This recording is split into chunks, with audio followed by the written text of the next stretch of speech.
In that sacred chapter of our lives, Heather and I gave form to a vision, a dream inked not just in design, but in devotion. We opened Revelations Tattoo in San Diego, California. But it was never just a shop. It was a living testament, our declaration of faith, of purpose, of who we were and what we believed, that redemption could be found in ink and transformation could rise from pain. To bring it into existence, Heather made a sacrifice that spoke louder than words. She sold her car, emptying every dollar into the foundation of our dream. It was a leap of faith, yes, but also a covenant, a shared offering born of love, trust, and an unshakable belief that we had been called to something greater. And then, as if to affirm the work of our hands, the news came. Cameras rolled, stories were told, and the city took notice of our little shop, our altar of ink and rebirth. Music, 3 doors down. Kryptonite, the testimony of ink. In time, the work began to speak louder than words. The lines grew sharper, more certain. The ink sank deeper, not just into skin, but into story. Each tattoo became a prayer etched in pigment, a living testament to pain endured, hope reclaimed, and identity reborn. And soon, the echoes carried beyond our studio walls. Select pieces were featured in Tattoo Envy, a national magazine that cast a spotlight on our small sanctuary in San Diego. The recognition was humbling, but more than that, it was affirming. What began as a gamble, born of sacrifice and stubborn belief, had become something greater, a testimony written not on paper, but on flesh. And through it, our voice was heard. Music, journey, when you love a woman, tests, FUBAR. As the shadows of PTSD crept further into my life, I dulled the edges with alcohol, slowly, methodically, becoming what some might call a highly functional alcoholic. For 4 long years, I upheld the illusion, laughter in public, torment in private. The smile was real, but only skin deep. Inside, I was quietly unraveling. The mask began to crack the day my wife's mother passed away. She needed tenderness, she needed presence. But all I could offer was the only coping mechanism I had carried home from the battlefield, a tall, bitter brew of suck it up. I see now how cruelly tone-deaf that was, how blind, how insufficient. But at the time, I was emotionally marooned, a castaway in my own home. Unseen, misunderstood, adrift in silence. And in that silence, my wife slowly found comfort in another's arms. Then one day, as I was working in the shop, a client shared her story. Her words cut through the static of my thoughts like a tuning fork struck against stone.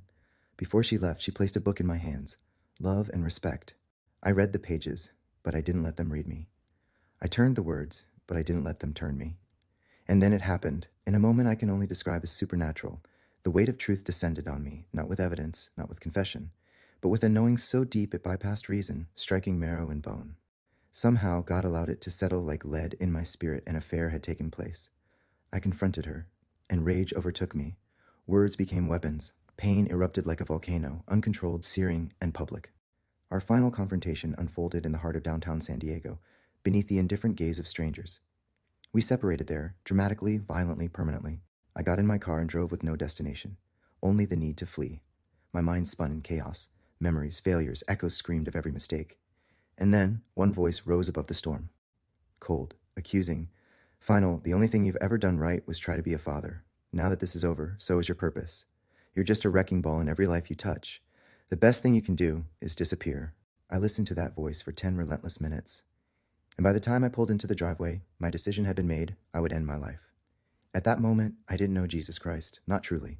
I believed in him the way a person believes in car insurance, real, perhaps, useful in disaster, but distant, silent, not someone you talk to, and certainly not someone who talks back. The approach to the inmost cave, throes of death. At the back of my safe lay a 1911 .45 caliber pistol, cold, heavy, and hauntingly final. It wasn't just a weapon that night. It was an exit, a silent promise of relief. I coiled my hand around the gold pistol grip, the metal whispering sweet nothings of dark seduction. I could feel its gravity, its invitation to disappear. But just as I hovered on the edge, something shifted. Something I still cannot fully explain. A presence. A rupture in the silence. A tremor, not in my hand, but in my soul. It was more than fear. It was a terror deeper than death itself. I turned away from the gun, but not from the desire to vanish. Instead, I reached for the quiet deceit of prescription pills. The VA had given me enough to flood a river. And that night, I intended to drown in it. The act was harder than I imagined. One handful after another, bitter pills swallowed down with water. My throat burned. My pulse raced. 10 long minutes passed, and the final glass was empty. The decision sealed. And then came the letters.